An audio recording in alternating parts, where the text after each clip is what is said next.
française. Et oui, ce sport national en plus, souvent, on va chercher des disciplines martiales un petit peu aux quatre coins du monde. Des sports de combat, il y en a un en France, la boxe française savate. Et on ne le sait pas, mais il y a beaucoup de champions qui sont issus de la savate boxe française. Oh, je crois que ça se sait de plus en plus. Le dernier en date, Barbossa, Barbosa, effectivement. qu'on avait commenté plusieurs fois sur Fight Nation aussi. Ouais, qui avait remporté la ceinture du One. On enchaîne avec la deuxième rencontre de la soirée qui est un combat féminin F56. Est-ce que vous êtes prêts? Continuez à les accueillir. Alors dans le coin rouge, elle nous vient du club Impact 33. Elle a 7 combats pour 5 victoires. J'ai nommé Mademoiselle Huro Maeva.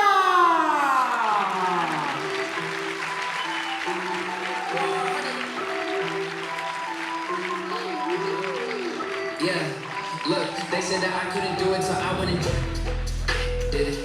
W's only, you know I've been winning. Top of the world, the globe is spinning.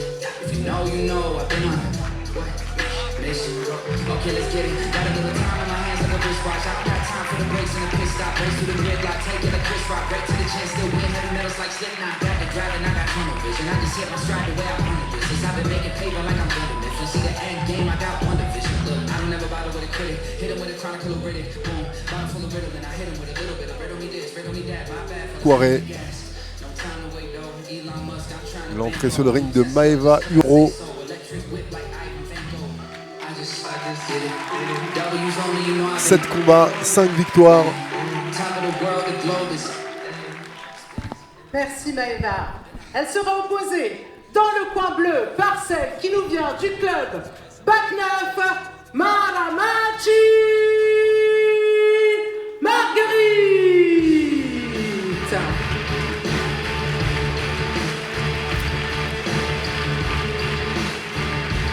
Maramiti Marguerite qui fait son premier combat en élite B ce soir. Et avant la catégorie élite, quelles sont les catégories avant? Alors, ils viennent de... Les élites montent des juniors. Donc des juniors, troisième année, et ils accèdent directement aux élites B.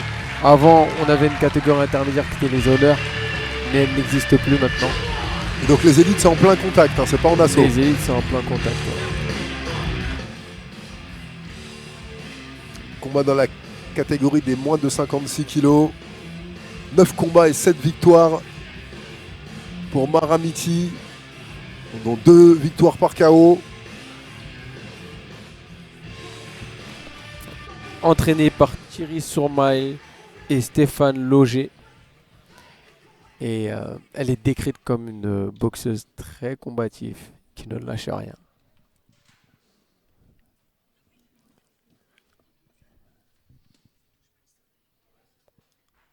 Alors est-ce que c'est particulier à la boxe française savate, Ibrahim, ce public si calme, si silencieux?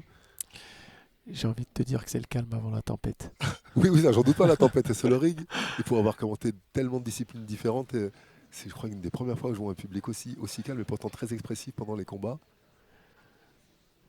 Tu peux rappeler peut-être les dernières consignes que donne l'arbitre en savate boxe française? Alors, l'arbitre est en train de leur montrer les différentes zones interdites. Lui dit avec un geste du bas vers le haut avec la main que les coups balancés sont interdits. Comme tu le disais tout à l'heure, les coups doivent être armés. D'accord. Et les coups de tibia sont interdits. Ouh, ça commence vite. Ah, Maramiti, effectivement, qui foncent. Oh, toutes les deux veulent garder le centre du ring et font la bataille avec les poings. Il n'y a pas beaucoup de défense. Attention, là, comme elles sont à distance très proche les poings, elles arrivent avec le tibia. Huro qui est plus vissé sur ses appuis avec son anglaise bien efficace, cette gauche-droite en ligne. Oh, bon bras avant, bras arrière. Maramiti qui a les mains un peu basses. Hein. Pour fouetter jambes avant. Elle reprend de la distance avec ses jambes. C'est plusieurs fois qu'elle prend cette droite Mais comme ses entraîneurs l'ont décrit très combatif, Maramissi ne lâche rien et elle ne se laisse pas impressionner par les quelques secondes de pression que lui a mis son adversaire. Elle garde le centre alors qu'elle a pris beaucoup de points, notamment cette droite, voilà. Huro l'a vue, elle la tente encore. Elle a le bras avant qui est un petit peu bas. Hein. Doublé du chassé jambe avant, c'est très gênant sur la cuisse pour empêcher d'avancer, juste au-dessus du genou. C'est Fouetté qui va claquer avec la chaussure. Et la droite qui passe encore, elle va payer cette droite. Hein. Déjà 3 fois qu'elle la prend dans la première reprise.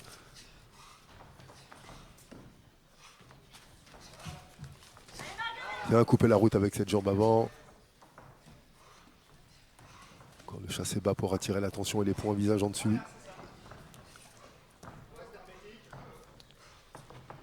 Oui, le fouetté figure qui a surpris. Belle jambe arrière. Jambe avant, pardon.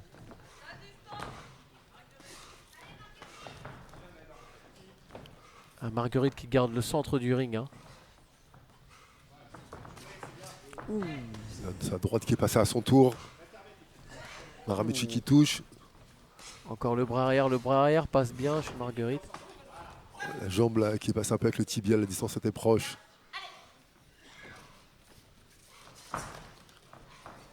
Gauche-droite de Huro qui touche encore et à son tour elle essuie une gauche-droite derrière. Le fouetté figure. Eh bien. Ils sont partis vite. Hein. Point. Notamment cette droite, voilà. Huro l'a vue, elle la tente encore. Le point visage en dessus. Oui, le fouetté figure qui a surpris. Elle touche encore et à son tour elle essuie une gauche-droite derrière. Qui est parti un peu vite. Et Marguerite qui ne s'est pas laissée impressionner. Hein, et elle a gardé le centre du ring jusqu'à changer un petit peu la tendance, c'est-à-dire faire reculer son adversaire. Malgré les coups qu'elle a pris, notamment cette droite qu'elle a encaissée plusieurs fois, elle a gardé l'offensive. Là, vous la voyez écouter son coin.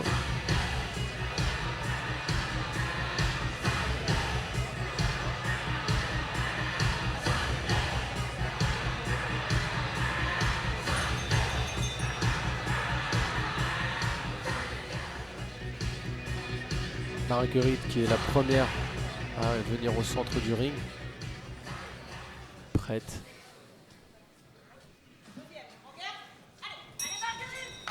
Et ça part très vite comme la première. Même scénario. Mais Maeva Huro qui fonce. Maramichi qui gêne beaucoup avec sa jambe avant. C'est deux fouettés. Pas évident de garder à la distance quand l'autre avance, ça arrive avec le tibia. Hein. Beau travail d'esquive.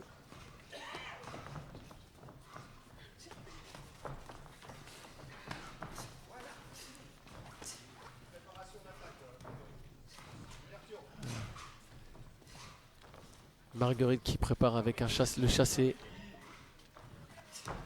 Elle met à distance son adversaire avec le chassé pour pouvoir utiliser ses fouettés, notamment en ligne haute. Huro qui touche encore avec la droite et la jambe pleine tête derrière. Allez, il faut qu'elle retrouve un peu plus d'initiative. Huro, elle réplique bien.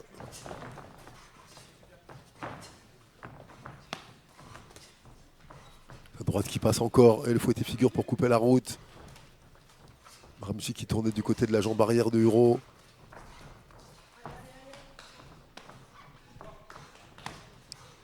Maeva qui a repris le centre du ring et qui commence à remettre la pression à Marguerite. Très bonne jambe arrière. Et ça claque. Hein.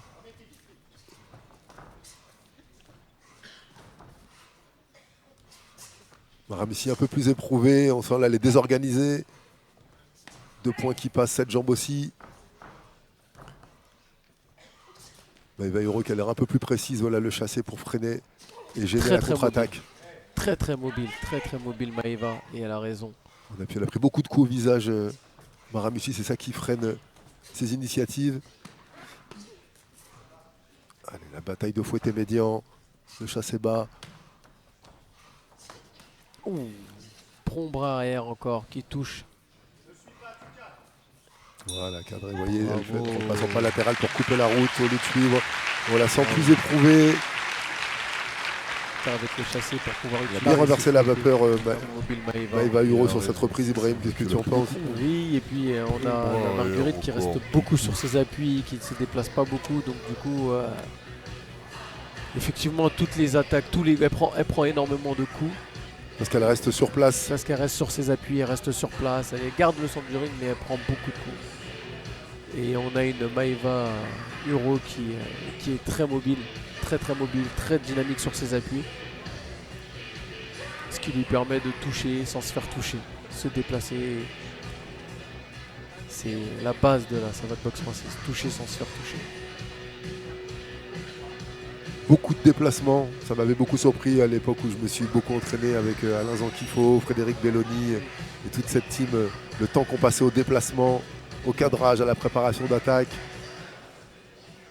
Ce qui rend cette boxe aussi fluide. Il n'y a pas d'accrochage, pas d'intervention de l'arbitre pratiquement. Troisième et dernière reprise.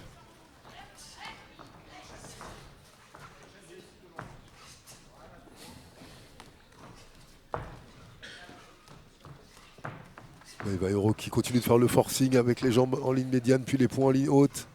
Crochet. Oui.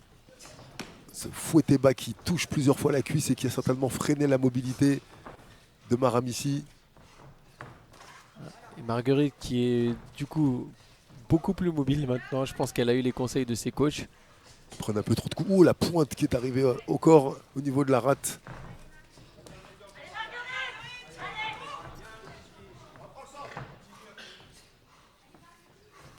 On doit reprendre le centre à Marguerite Maramissi, mais c'est dur pour elle. Ouais, elle a l'air fatiguée un peu. Huro ne lui laisse pas la place. Huro, elle qui garde le centre du ring. Hein.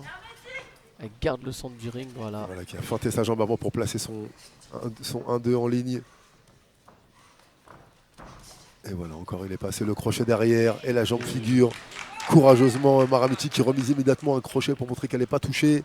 Et son fouetté figure qui est passé plusieurs fois aussi avec sa jambe avant. Bien éviter le fouetté bas. C'est jab, une très belle boxe anglaise. Regardez comment c'est en ligne. Pas de temps de préparation, le coudre qui reste bien à l'intérieur.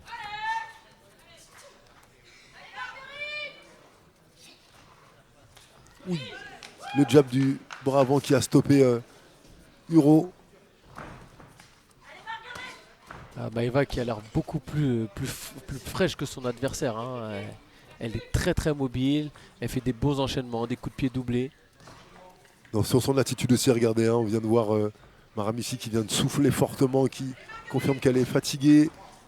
Oh, vraiment, sa droite ne passe pas.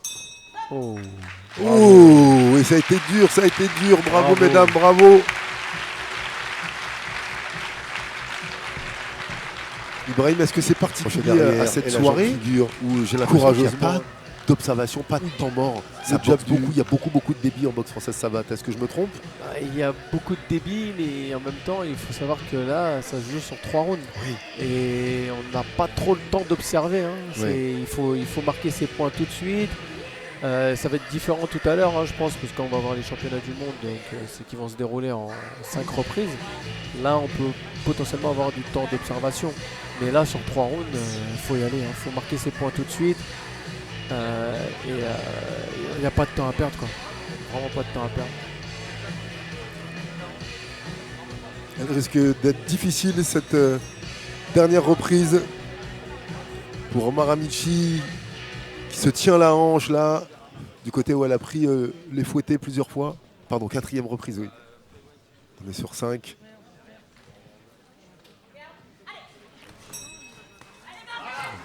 Et là, elle fait le forcing dès le début pour ne pas laisser Huro s'installer. Elle la perturbe. Les piquets qui passent beaucoup. Hein. Et ce bras arrière, un espèce de crosse qui passe au-dessus de son bras avant. Huro qui a laissé passer l'orage, qui se déplace pour reprendre l'ascendant. Voilà, elle essaye de viser avec précision le visage de Maramissi. Et ça touche. Elle était patiente sur sa droite. Hein.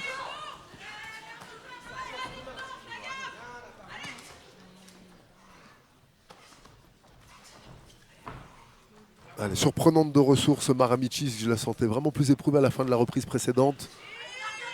Et puis elle Elle a revient. du cœur. Ouais, elle a du cœur.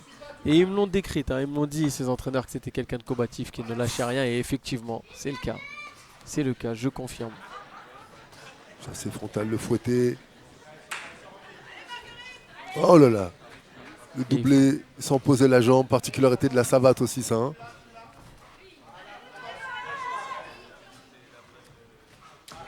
Et la droite puissante qui passe. Et le fouetté bas.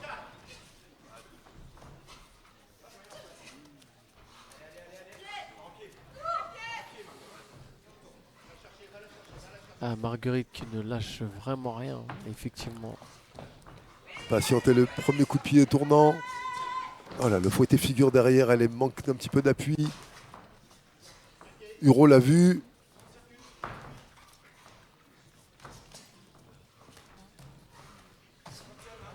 Un beau petit piqué jambe avant de la part de Maeva.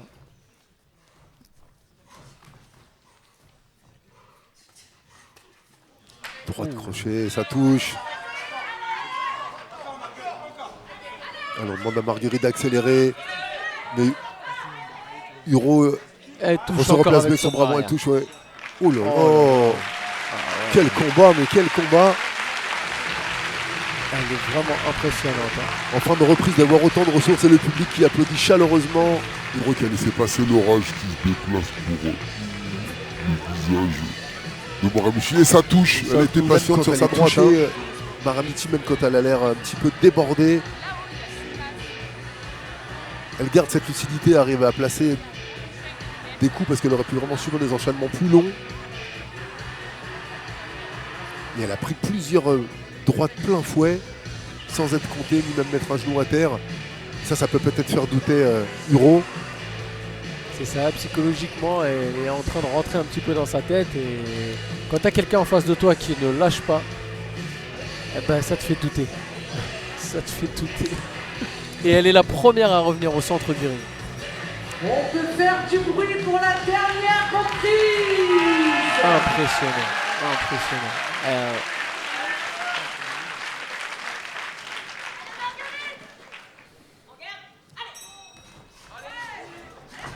Ça repart Pour cette à 100 à cinquième. l'heure dès le début.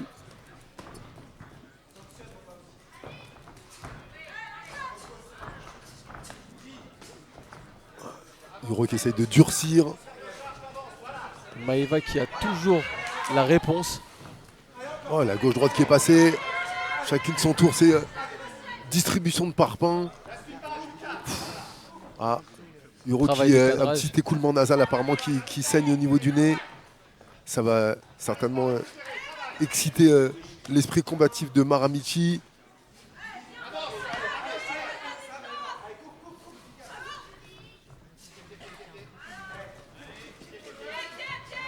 Alors, on lui demande de mettre les pieds dans le coin, Maramichi.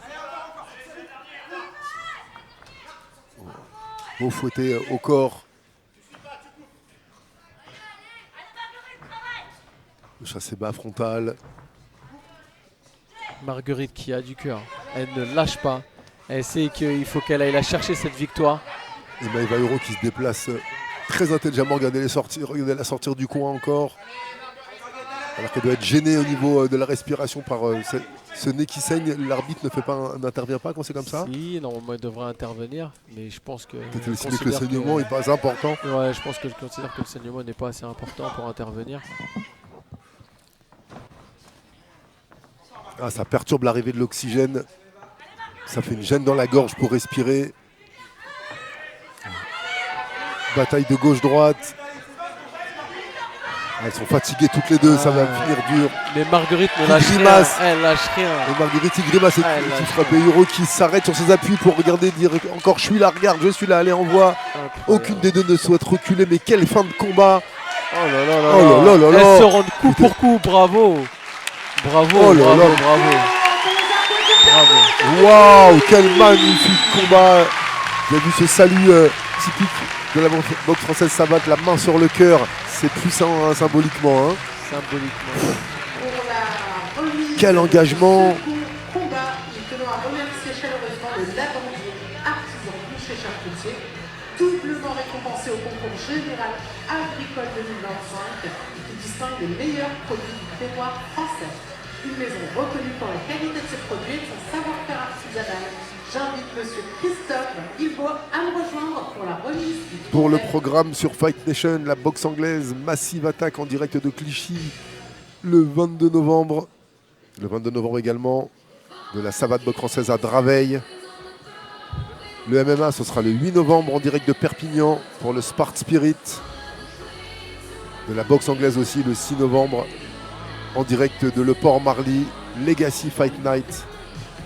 Et enfin, le 25 octobre du MMA, le VMT de Montélimar. Tout ça en exclusivité sur Fight Nation. À vos tablettes, notez tout ça dans vos agendas. Très belle programmation. Regardez ce visage, on dirait qu'elle vient de faire un footing de routine alors qu'elle vient d'enchaîner 5 reprises. C'est aussi ce qu'on admire beaucoup chez les combattants et les combattantes, cette capacité à se relever, à rester digne dans l'effort. Il y a beaucoup de héros de fiction où on va chercher ça dans les films, dans les séries Netflix. Et bien là, vous les avez en réel et en vivant.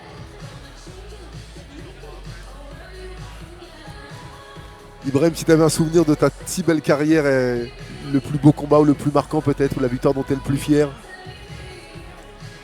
On va dire que c'est ma première victoire au championnat du monde.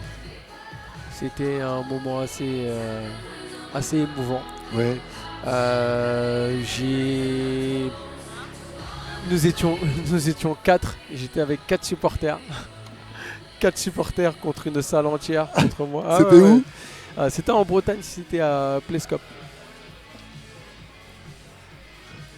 Et vraiment, c'était vraiment un moment fort que j'ai dédié à un ami à l'époque que j'avais perdu. Et vraiment, c'était un superbe souvenir. Un superbe souvenir. Ibrahim aussi qui très humblement, il n'ose pas le dire, mais a fait aussi beaucoup de reportages pour faire connaître la boxe française savate à travers le monde, notamment avec Minotauro, je crois, ce grand combat de MMA. Ah, effectivement, c'était un de mes plus beaux reportages d'ailleurs avec qui je suis devenu, on est devenu très proches avec Minotauro. Il m'a invité chez lui au Brésil, on s'appelle assez régulièrement et quand je vous dis qu'il y aura des surprises le 21, peut-être qu'il sera là le 21. Ah oui. Il sera certainement là le 21 novembre, je l'ai eu au téléphone. Et tu as combattu aussi dans 10 disciplines différentes, tu pourras en énumérer quelques-unes? Waouh, alors là, on attend peut-être. Coin rouge, majorité, Hugo Maillard. C'était très serré, hein. très serré à la majorité des juges. Marguerite qui a fait le forcing, hein, qui a été chercher cette victoire sur les 4e et 5e reprises, mais visiblement ça n'a pas suffi. On a eu une Maïva qui était très technique, qui se déplaçait beaucoup, qui touchait avec des coups de poing, des coups de pied, qui était efficace et qui piquait au corps. Qui a mis des touches peut-être plus nettes, plus en appui. Au niveau du style aussi, je ne sais pas si c'est un critère d'évaluation en boxe française savate, mais au niveau des appuis, de la garde haute. On va dire que les arbitres ne prennent pas en compte les coups qui sont